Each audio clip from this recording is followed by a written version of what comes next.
Muy bien, pues como lo decía hace unos segundos, de un modo más férreo, más radical incluso aclarando esta palabra de radical. Radical viene de raíz, ¿sí? Eso significa. Es una persona radical que está enraizada en las causas últimas de la verdad y del conocimiento de la verdad, es una persona radical. Y muchos filósofos realistas, como Santo Tomás, San Agustín, el mismo Aristóteles en la antigüedad, nos dicen que no hay nada más radical que la realidad. ¿Sí?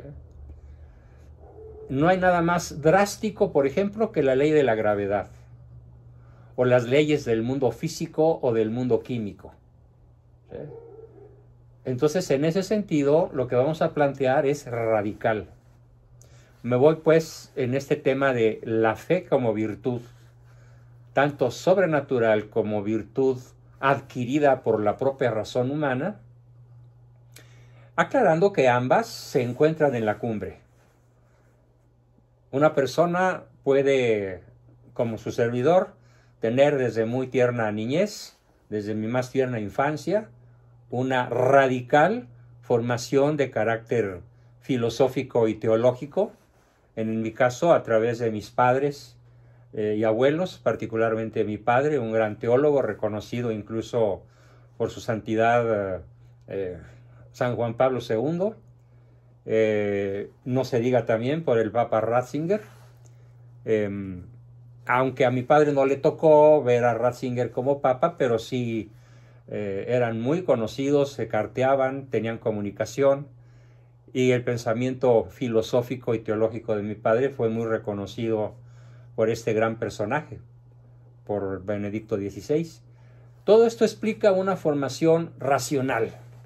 Ojo, no racionalista, porque el racionalismo es un error filosófico que atribuye a la razón humana la única forma de conocer la verdad. Y no. La verdad se puede conocer a través de la revelación. Y esto es lo que los racionalistas niegan. Y los fideístas, que no son racionalistas, que es el vicio contrario, niegan la posibilidad de conocer a Dios por medio de la razón. Y dicen que la única manera de conocer a Dios y las verdades trascendentales, muerte, infierno, cielo, purgatorio, vida, etcétera, amor, lo que se llaman los novísimos, los fideístas dicen que solo por revelación divina. Y los racionalistas dicen que solo por inteligencia humana. Ambas posturas son extremas. Yo aprendí entonces desde muy pequeño, 5 o 6 años, desde luego ya muy consciente cuando hago mi primera comunión a los 6 y medio, de que ambas, la razón y la fe, marchan juntas. Podríamos presentar una analogía muy simple, las vías del tren. Para que el tren camine, pues los rieles tienen que ser paralelos.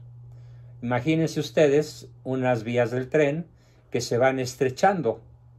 Pues llega un momento en que es imposible que el tren continúe, se va a descarrilar. O al revés, que las vías se separan ligeramente. Vamos a decir 1 milímetro cada 10 kilómetros. Pues va a llegar el momento en el cual las vías van a destripar los ejes rodantes de las ruedas, aunque sean de acero, y aquello va a ser un verdadero desastre. Entonces, la fe y la razón marchan como las vías del tren y juntas llegan al mismo objetivo, al conocimiento racional apoyado por la revelación de la verdad sobre Dios y Jesucristo y todo lo que tenga que ver con nuestra fe. Y también el conocimiento que da la revelación, porque Dios se inserta, se mete a nuestra historia humana, y no solo se mete a nuestra historia humana, sino que se encarna. No solamente interviene, sino que se hace hombre. Y aquí hay una tercera manera de aproximarse al conocimiento de la verdad, relacionada con la fe, con las verdades de la fe, y parece mentira, pero es la historia, ¿sí? La historia como ciencia, porque es la historia la que certifica en boca de historiadores paganos, como Plinio el Joven, y otros de la época ligeramente posterior a Cristo, que certifican que en efecto Cristo existió y que hizo milagros y que resucitó y que se fue al cielo. Los paganos no saben a dónde se fue, pero hay narraciones muy interesantes de cómo la historia demuestra de modo contundente la existencia y aun la divinidad de nuestro Señor Jesucristo. Entonces tenemos 3 vías de acceso: la fe como don gratuito, sobrenatural, que Dios nos regala según su criterio, según sus designios inescrutables, muchas veces incomprensibles.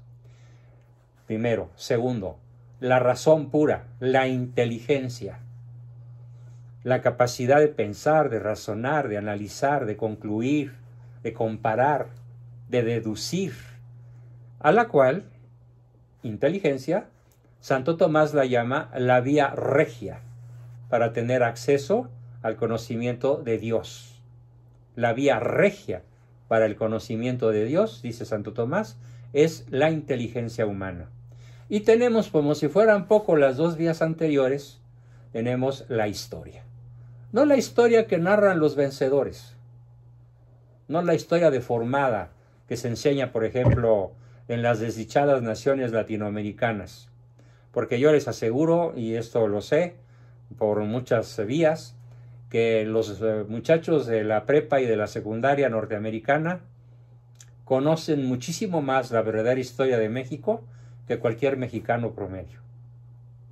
Entonces, estas 3 vías las vamos a estar analizando, comparando, profundizando, para que pues nuestras dudas, nuestras incertidumbres, nuestros temores, e incluso, y una vez lo digo, creo que no te entiendo. La fe, desde el punto de vista estrictamente psicológico, estrictamente psicodinámico, les puedo decir su mejor definición. Si realmente tenemos fe, es el mejor antidepresivo con el que podemos vivir. Claro, la fe además apoyada en las otras 2 virtudes, la esperanza y la caridad, sobre las cuales también hablaremos, profundizaremos lo necesario. Así que el hombre de fe, si siente una depresión, incluso una depresión de origen orgánico, de origen neurológico, de origen psiquiátrico, si tiene fe, tiene una formidable arma para superarla. A diferencia de los antidepresivos, porque los antidepresivos atacan la depresión de manera sintomática y suprimen el síntoma o atenúan el síntoma. La tristeza, el desgano, la indolencia, el no tener ganas de levantarse, el abandono del arreglo personal, el descuido de las propias obligaciones, todo eso es el cuadro depresivo y más. La persona que tenga fe, con una asombrosa facilidad, o en mucho menor tiempo y con mucho más facilidad, puede superar o evitar un estado depresivo. Justamente por la fuerza, la fortaleza, la vigencia de su fe. Así que si en el grupo tenemos alguna persona, algún amigo, algún paciente que en estos momentos de su vida está pasando por alguna situación difícil, de depresión, de tristeza, de todo esto que he dicho, pues váyase por la ruta de la fe, váyase al conocimiento de Dios, al conocimiento de Jesucristo, a través de la razón, a través de la revelación y a través de la historia. Y si a través de estas 3 formidables herramientas avanza con tenacidad, con seriedad, aunque se sienta mal, aunque se sienta triste y deprimido, aunque se sienta culpable, va a darse cuenta con cierta prontitud, con cierta facilidad, que el peor estado depresivo es superable si realmente cultiva la fe, con un grado de eficiencia y de probabilidad de éxito y de mantenerse estable muchísimo más sólidamente que si estuviese tomando los mejores antidepresivos que se pudieran todavía llegar a producir en la industria farmacológica. Bueno, así que esta es la introducción, las 3 vías que vamos a estar profundizando. Dice, voy a citar aquí un párrafo precioso, maravilloso, de San Juan Pablo II. Lo leo tal como él escribe en su extraordinaria encíclica, que les recomiendo, por favor, bajarla de internet. Es muy fácil. Escriben en su buscador, sea Google, Firefox, ¿cómo se llama? Safari, el que tengan en su computadora o en su celular. Escriben encíclica Fe y Razón o encíclica Fides et Ratio, con T. Se pronuncia ratio, que significa encíclica Fe y Razón. Esta encíclica no es un librotote, ¿sí? Es un libro mediano de 150 y tantas páginas, en una letra de muy buen tamaño, o lo pueden pasar a Word para que tengan una letra más accesible, pero es una lectura que yo diría obligatoria, es decir, nos obliga. Eso bien quiere decir obligatorio, que nos liga, nos amarra con. Algo es obligatorio solo cuando es bueno. Nunca estamos obligados al mal. Estamos obligados al bien, porque el bien nos liga a nuestro destino final. Así que los que quieran realmente tomarse muy en serio el mejor antidepresivo que existe y que pueda llegar a existir, lean con mucha calma, con mucha profundidad, la encíclica Fe y Razón, ¿sí?, de San Juan Pablo II, en donde se dirige a todo el planeta, a todos los hombres de buena voluntad. No dije y mujeres porque no es necesario, no uso el lenguaje inclusivo. Es algo que verdaderamente detesto y me quema la lengua. Porque cuando digo hombres, me refiero al género humano. No me estoy refiriendo a los varones. Si yo dijera varones, entonces sí, añadiría y hembras y mujeres. Pero al referirme a los hombres, me estoy refiriendo al género humano. ¿Qué le dice San Juan Pablo al género humano? A los hombres.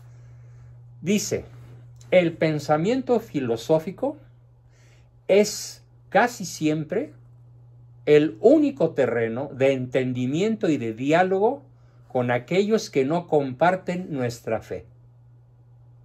Repito el concepto, para dejarlo bien grabado en todos nosotros. El pensamiento filosófico es casi siempre el único terreno de entendimiento y de diálogo con aquellos que no comparten la fe.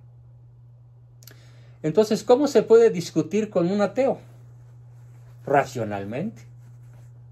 No le salgan al ateo con la Biblia, o con los evangelios, o con el Génesis, o con las revelaciones privadas que por ahí alguno pudiera tener, muy dudables, además, muy rarísimamente auténticas.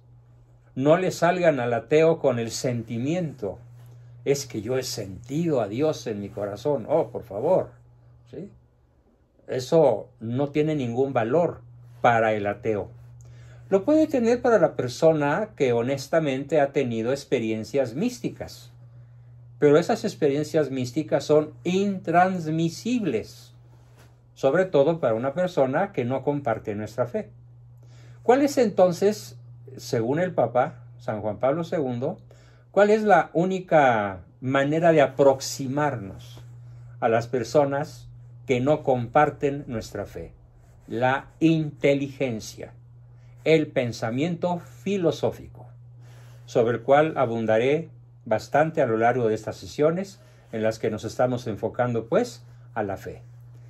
Si hay por ahí algún chamaco, algún joven, algún adolescente hay varios en el grupo, gracias por estar, que son, según ellos, ateos, o se han alejado de la iglesia, o se han alejado de la fe, se han alejado de la religión.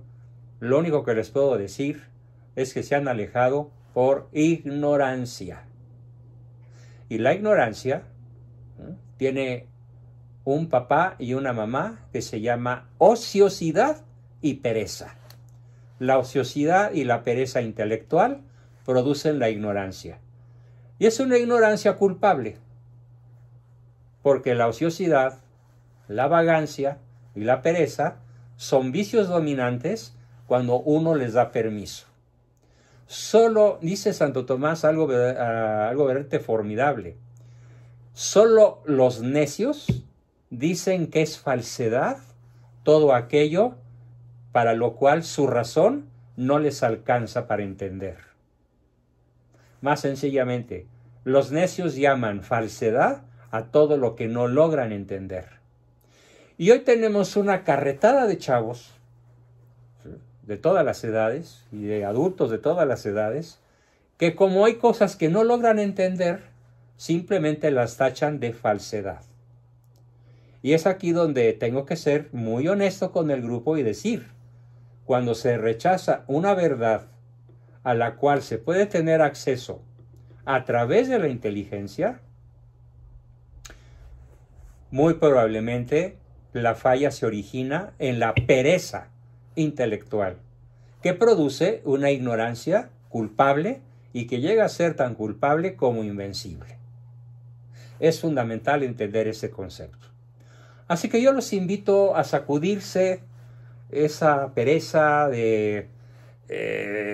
platicaba yo de sobremesa con mi esposa de todos estos temas, porque vaya que nos damos hasta las 2 o 3 de la madrugada discutiendo y platicando de forma maravillosa sobre estos temas. Y qué difícil es entender eso, me decía ella hace un ratillo, cuando no se tienen las ganas de entenderlo. Claro.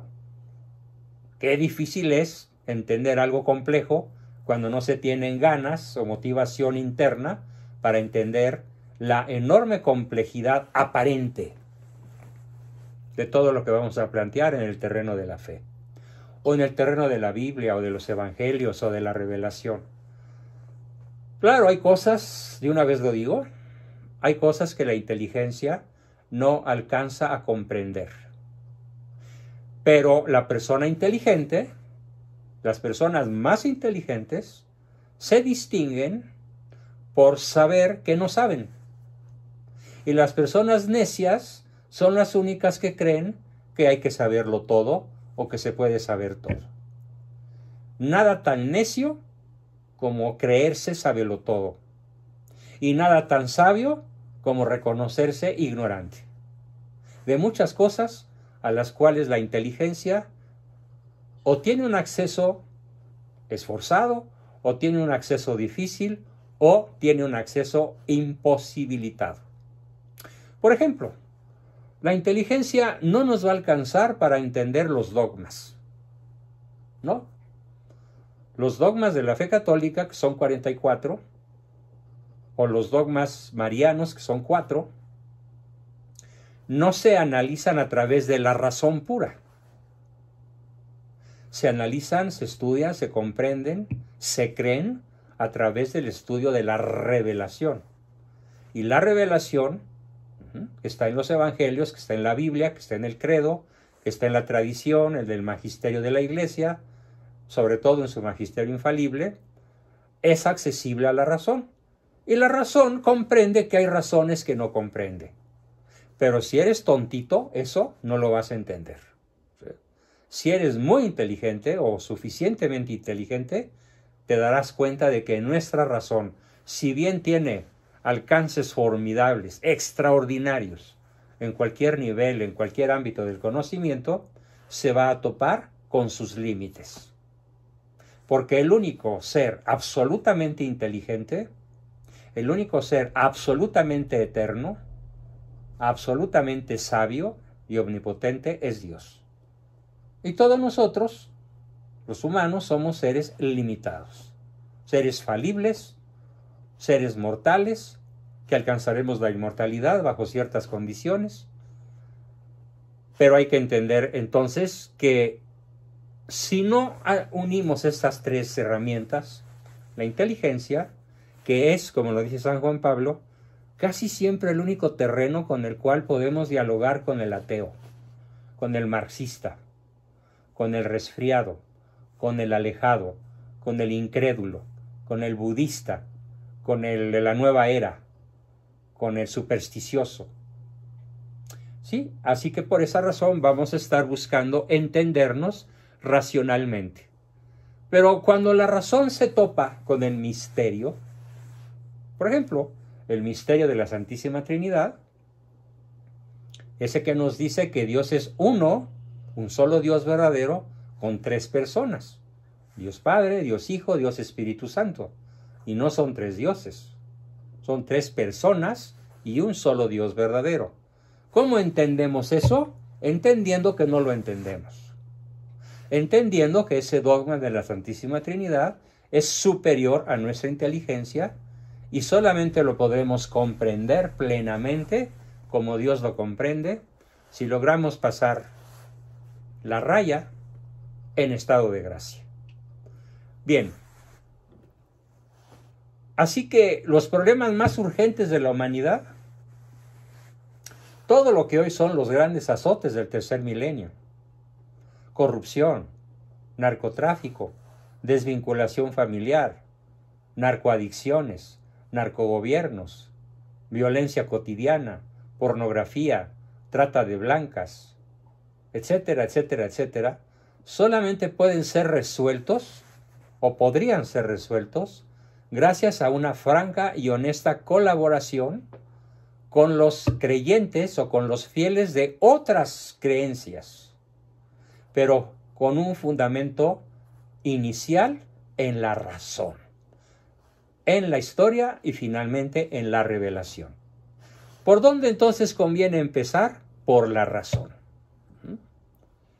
Por esa razón entonces recomiendo la lectura de esta formidable encíclica Fides et Ratio en latín, Fe y Razón en castellano. Está traducida, la pueden encontrar en cualquier portal, le pueden dar copiar y pasarla enterita a un documento en Word y darle el tamaño de letra que con comodidad puedan leer en la pantalla o incluso mandar imprimir en una tienda de esas que atienden oficinas o en su propia computadora personal. Bueno, entonces, ¿qué nos toca a los que en este grupo nos confesemos católicos, o al menos cristianos, o al menos creyentes? Vamos a establecer tres categorías. El creyente simple, que cree que existe Dios. El creyente cristiano, que está separado de la Iglesia Católica, principalmente por ignorancia o desconocimiento. Ignorancia que quedó tremendamente de manifiesto en mi debate con un personaje muy erudito, muy inteligente y muy noble, con el cual tuve una fuerte discusión la semana pasada, pero en términos pacíficos y empáticos por ambas partes. Y en su tremenda ignorancia se atrevió a afirmar que debido a las creencias protestantes, las naciones protestantes tienen un desarrollo tecnológico, cultural y sobre todo financiero muy superior al de las naciones católicas. Hecho absolutamente verídico. ¿Pero en dónde se equivocó? Por ignorancia. En la forma como las naciones protestantes hicieron su fortuna. 3 siglos de piratería de las naciones de habla no española, de habla no latina, contra las naciones de habla hispana. 3 siglos de piratería permitieron hacer la enorme fortuna. Pero esto no tiene entonces ninguna relación con la fe, ni la protestante ni la católica. Pero él creía eso. Y tuvo la nobleza de admitir que no había considerado ese dato durísimo de cómo se engrandeció Inglaterra, cómo se crearon los Estados Unidos, con base en el oro español, en el oro mexicano, en el oro latinoamericano, robado durante 3 siglos de piratería. Tampoco sabía este amigo protestante que Cortés no fue un depredador, sino un libertador del indio, que puso fin a 2 siglos de canibalismo y de sacrificios humanos. Y tampoco sabía, o no lo tenía presente, que fue el fundador de una nueva raza, la mexicana, que ahora pues somos 130 millones, más los 50 millones refugiados en USA, y que el primer mexicano pues fue hijo de Hernán Cortés y la Malinche. Tampoco lo sabía. Y así como no sabía estas 2 o 3 cosas que acabo de decir, pues no sabía multitud de cosas. Y por eso creció protestante. Entonces, un católico que no sabe defender su fe es un futuro protestante, por la única y principalísima razón de su ignorancia culpable, nacida de la pereza intelectual, de la flojera de estudiar, de la flojera de leer, de la flojera de profundizar y sobre todo de la flojera o el miedo a comprometerse. ¿Con qué? Con la principal misión del católico. Y la principal misión del católico es que hemos sido hechos partícipes de la misión evangelizadora de Cristo profeta. Todo bautizado tiene esa obligación y ese privilegio. Anunciar la verdad.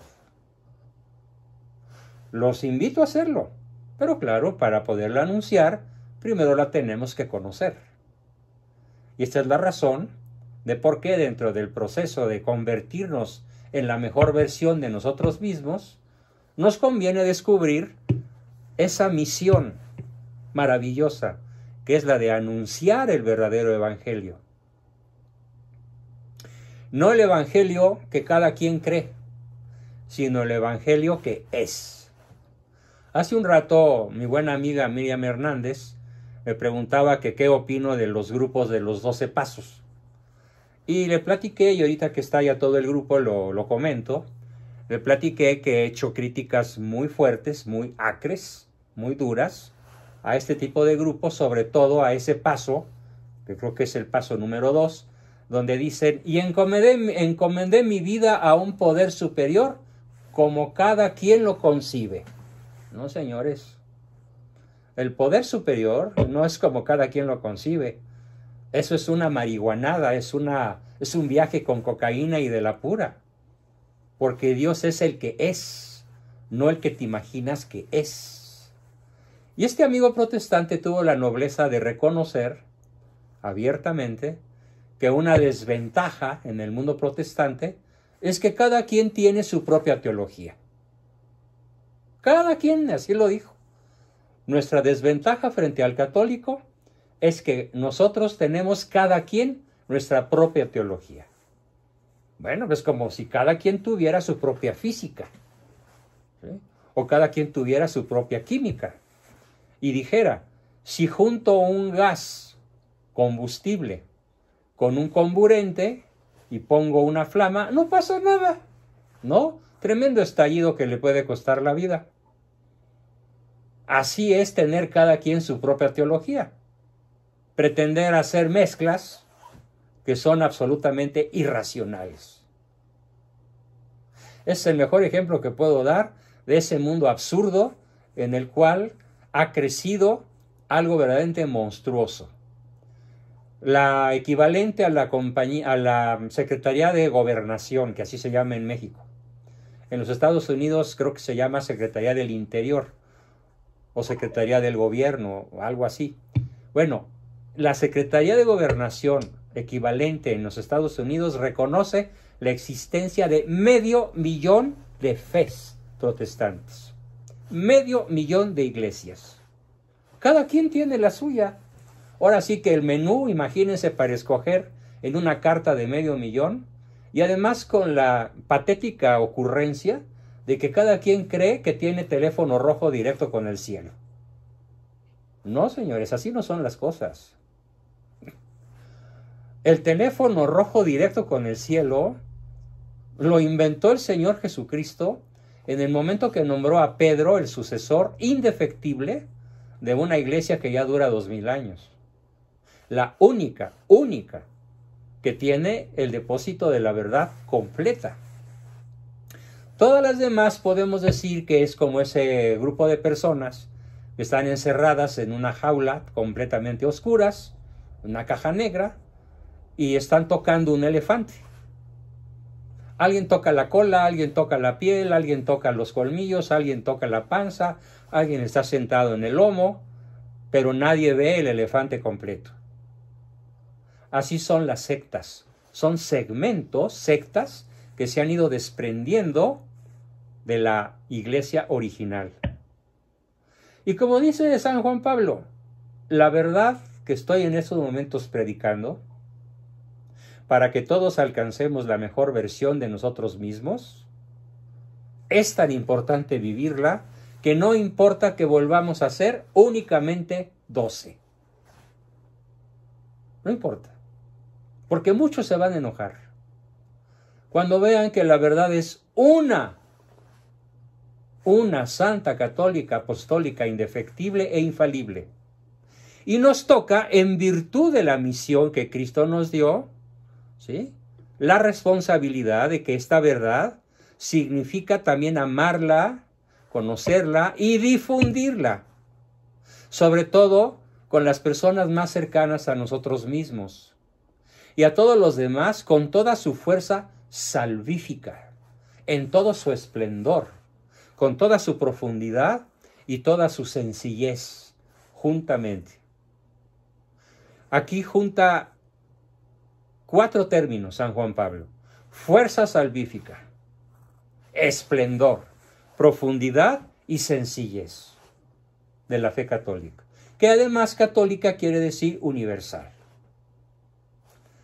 Es decir, para todos, sin excepción, los hombres, con H mayúscula. Así que, ¿qué pretendo que cultivemos en esta serie de sesiones enfocadas a las virtudes teologales? Pretendo que cultivemos nuestra conciencia, cultivemos nuestro conocimiento, para que toda verdad alcanzada la veamos como una etapa hacia aquella verdad total, que algún día se manifestará ante nosotros, ante nuestros asombrados ojos, ante nuestra inteligencia plenamente satisfecha, porque hoy, en esta época en la cual contemplamos las cosas con los ojos del cuerpo, con las orejas, con los oídos, con el olfato, el gusto, el tacto, la sinestesia, que todos son sentidos inteligentes pero limitados. Incluso limitados si nos comparamos con los sentidos de los animales. Cualquier animal felino ve en la oscuridad, nosotros no. Cualquier águila o buitre o cóndor tiene una visión de 10 kilómetros y puede distinguir un conejo a 10,000 metros de altura y bajar a 200 por hora y comérselo, después de agarrarlo con sus terribles y poderosas garras. Es decir, nuestros sentidos, incluso comparados con el del reino animal, son limitados. En donde tenemos menos limitante es en la inteligencia, pero aún así, dice San Juan Pablo, un párrafo que vale la pena leer. En esta vida, vemos como en un espejo, multitud de enigmas, pero después de morir, veremos a Dios cara a cara. Hoy lo conocemos de modo parcial, pero entonces conoceré a Dios. Fíjense en esta frase: entonces en la otra vida conoceré a Dios como Él me conoce, con un grado de perfección absoluto. Pero no solo conoceremos a Dios como Él nos conoce, conoceremos la creación entera como Él la conoce. Pero todo esto es un conocimiento gradual que nos conviene ir profundizando. Ahora tenemos muchos medios para progresar en el conocimiento de la verdad. Pero la herramienta más poderosa, ya la dije, es la filosofía, que viene de dos palabras griegas: philos, amor, sophein, sabiduría. Filosophein, filosofía, amor a la verdad, amor a la sabiduría. Cualquier ser humano, cualquier hombre, de cualquier lugar de la tierra, de cualquier creencia, de cualquier cultura, ¿sí?, tiene la capacidad de filosofar. Todo ser humano que ya tiene uso de razón, con excepción de los oligofrénicos, ¿sí?, o de los sujetos como ese que llamamos el bulto de palacio, tenemos la posibilidad de filosofar. Y si filosofamos, vamos a encontrar dos cosas fundamentales. Todo hombre tiene una ansia insaciable del conocimiento de la verdad.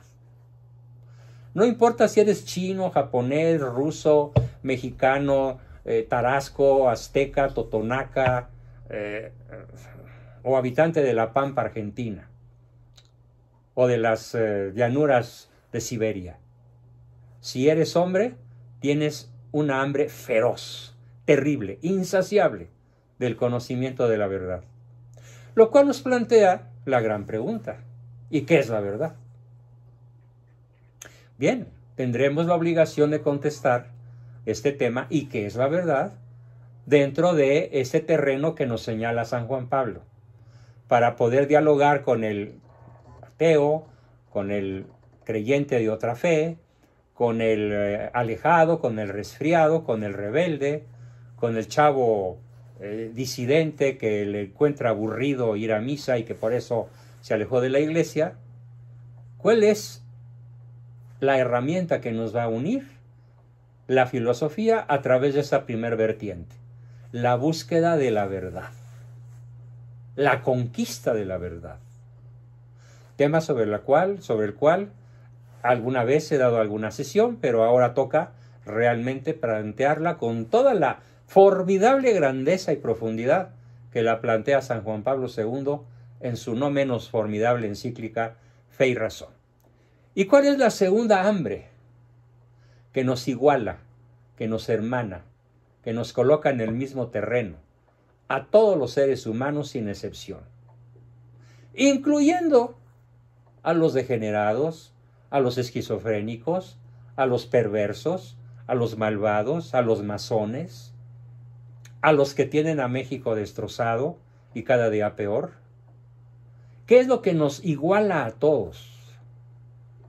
Lo voy a decir despacito porque es un concepto difícil de asimilar a la primera. A la voluntad humana le es imposible desear su mal en cuanto mal. La voluntad humana solamente puede desear el bien en cuanto percibido como tal. Ejemplos. El alcohólico no desea estar cirrótico. El alcohólico no busca la muerte en forma directa, aunque se la esté provocando. Un ejemplo muy dramático que aconteció, creo que el domingo o el sábado, en Argentina. No es cierto, en Colombia. En Colombia, un sujeto, que más vale no decir su nombre, decidió entablar una causa penal o legal contra el Estado colombiano, alegando su derecho a suicidarse, a lo que ahora en el derecho colombiano, en la Constitución colombiana, se llama el derecho a la muerte digna. Y ganó la pelea. Y el Estado colombiano le reconoció su derecho a suicidarse rodeado de sus familiares, rodeado de sus hermanos, de su esposa, de sus hijos, de sus primos y de sus amigos de un equipo de fútbol en el cual él jugó algún tiempo. Es una persona desahuciada físicamente por una serie de males físicos médicos que le causan un dolor permanente y la necesidad permanente de estar sujeto a la ingesta de morfina para poder superar el dolor o manejarlo al menos, y prefirió el suicidio. ¿Por qué prefirió el suicidio, que es intrínsecamente perverso? Que es intrínsecamente garantía de condenación eterna. Claro, si se hace de modo lúcido, como él lo hizo, porque ya se murió, ya se suicidó. Porque él contempló el suicidio en tanto un beneficio para él, superior al bien de permanecer vivo, superior al bien de ofrecer sus terribles dolores a Dios. Y miren que si hablo de esto es because I have the fellows in the hand. Y sé lo que digo. ¿Sí? Hablando de un dolor inextinguible, que a veces parece que lo saca a uno de poder entender por qué está ahí. Y el verdadero creyente dice, porque Dios quiere. No lo entiendo, pero lo acepto. Y él hizo exactamente la operación contraria. No lo acepto y quiero algo mejor, la muerte. Con esto queda demostrado, con este ejemplo que acaba de suceder en Colombia, que el ser humano no puede buscar algo por ser considerado malo, sino que por malo que sea, lo escoge en cuanto subjetivamente lo contempla como bueno. Si este concepto tan complejo no lo supe explicar bien, les ruego que en los minutos dedicados a salir de dudas me lo plantee, por favor, si es que no me supe explicar. Estas dos hambres, el hambre de verdad y el hambre de bien, nos identifican a todos los seres humanos. Cuando yo discuto con un chavo rebelde y alejado de las verdades de la fe, de la iglesia, sé que en el fondo de su alma, en el fondo de su inteligencia, anhela la verdad. Y se ha alejado porque considera de modo subjetivo, de modo erróneo, de modo equivocado, que la verdad que él busca no está en la iglesia, no está en la palabra de Cristo, no está en lo que él ha visto, el mal ejemplo de sus padres, generalmente de hogares rotos, y no está, según él, en lo que enseña el curita avaro de la esquina, o que tiene su amante por ahí escondida y este chavo ya se dio cuenta, y está decepcionado. ¿Qué hay en el fondo de su alma? El anhelo de localizar, de encontrar, de buscar, de abrazar la verdad. Por eso dice San Juan Pablo que la búsqueda de la verdad, que está implícita en la filosofía y en la razón humana, es lo único que nos puede hermanar. Y esto nos lo da la fe racional, la fe inteligente. Claro, también puede suceder que de golpe y porrazo nos pueda suceder lo que a San Pablo. Nos tire el señor del caballo, o del automóvil, o de la moto, o del puesto, o de la salud, y una vez azotados en el suelo, nos pregunte, ¿por qué me persigues? Como se lo preguntó a Saulo. Saulo, Saulo, ¿por qué me persigues? Puede suceder, pero no podemos esperar que así sea. Si esperamos que eso suceda, pues puede ser un pecado de soberbia. Estoy seguro de ello. Antes de cometer ese pecado, mejor sigamos buscando. Así que le ofrezco al grupo atenerme muchísimo más, sobre todo en las primeras sesiones del análisis de la fe, a lo que es la vía regia de la inteligencia, que a la revelación, si bien lo anticipo. La revelación va a ser la segunda arma enormemente eficaz para poder completar la fe. Bien, entonces el deseo de la verdad y el anhelo del bien nos colocan en el terreno de la filosofía y de la posibilidad de dialogar con cualquier persona, por cerrada, por neurótica, por resentida que esté. Remata San Juan Pablo con un párrafo precioso. Movido por el deseo de descubrir la última verdad sobre la existencia, El hombre trata de adquirir los conocimientos universales que le permiten comprenderse mejor a sí mismo y progresar en la realización de sí mismo. La capacidad especulativa, especular viene de espejo, speculum. Entonces nosotros pensamos especulando, es decir, nos imaginamos cosas en la mente como en un espejo. La capacidad especulativa, que es propia de la inteligencia humana, nos lleva a elaborar, a través de la actividad filosófica de amor a la sabiduría, una forma de pensamiento riguroso. Sí, vamos a ser muy rigurosos. Por eso, todas esas corrientes macuarras del don de lenguas, de las revelaciones en una nave con 5,000 personas o con 50 del Espíritu Santo, y de la sanación, y de las constelaciones familiares, y de la sanación intergeneracional, y todos esos inventos de pequeñas iglesitas disidentes y por lo tanto heréticas o cismáticas, lo vamos a demoler a la luz de la inteligencia, a la luz de la razón.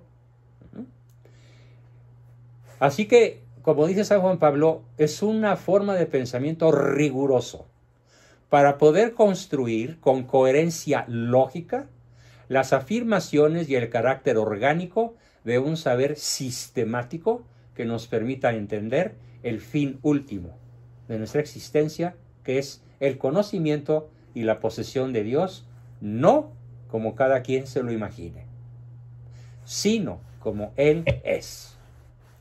Bien, estos y otros temas nos indican que, prescindiendo de las corrientes de pensamiento, porque hay muchas corrientes, tenemos ahora, bueno, de varios siglos para acá, pero están muy vigentes, tenemos el deconstruccionismo, en donde se dice que todo lo que creemos es un constructo imaginario de un grupo de personas que lograron imponérselos a otras, y que hay que deconstruirlo, hay que derribar el concepto de familia, hay que deconstruir el concepto de amor, hay que deconstruir el concepto de sexualidad, hay que deconstruir el concepto de que somos hombres y mujeres.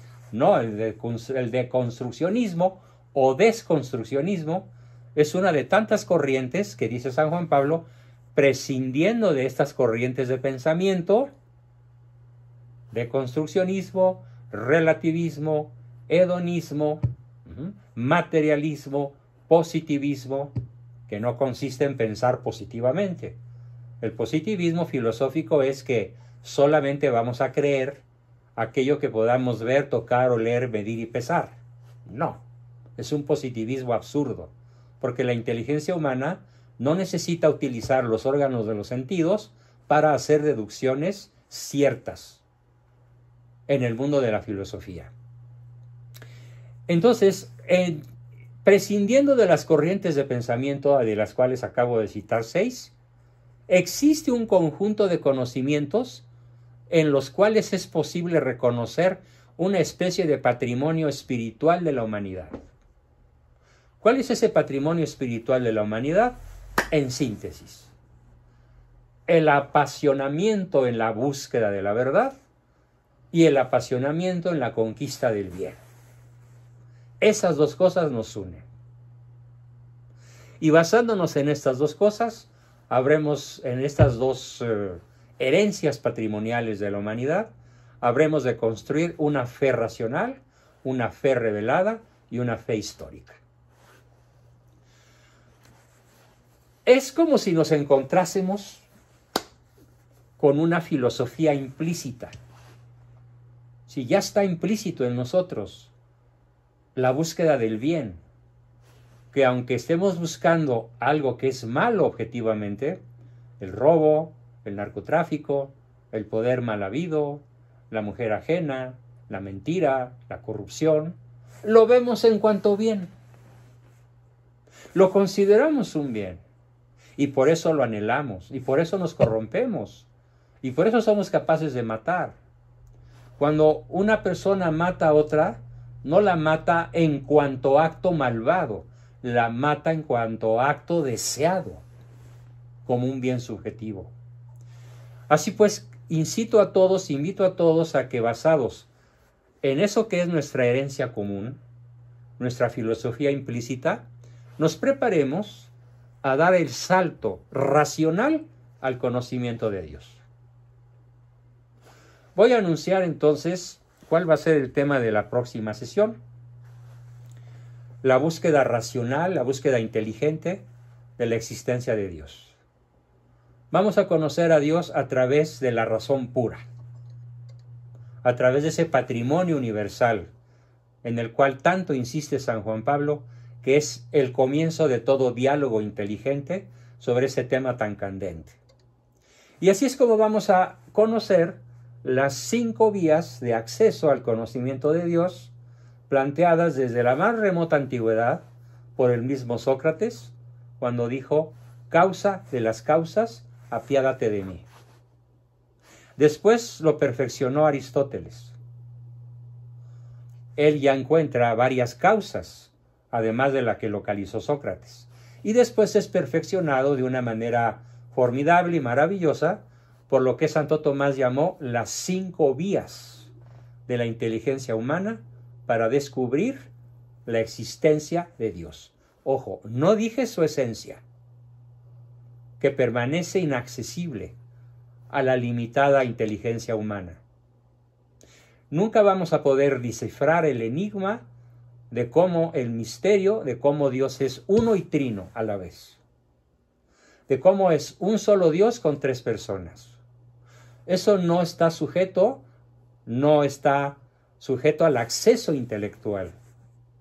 Como lo dije en un principio, el único acceso intelectual que tenemos a ese hecho formidable, revelado, es que la inteligencia acepte, sin destruirse y sin aniquilarse, que hay cosas que superan nuestra capacidad intelectual.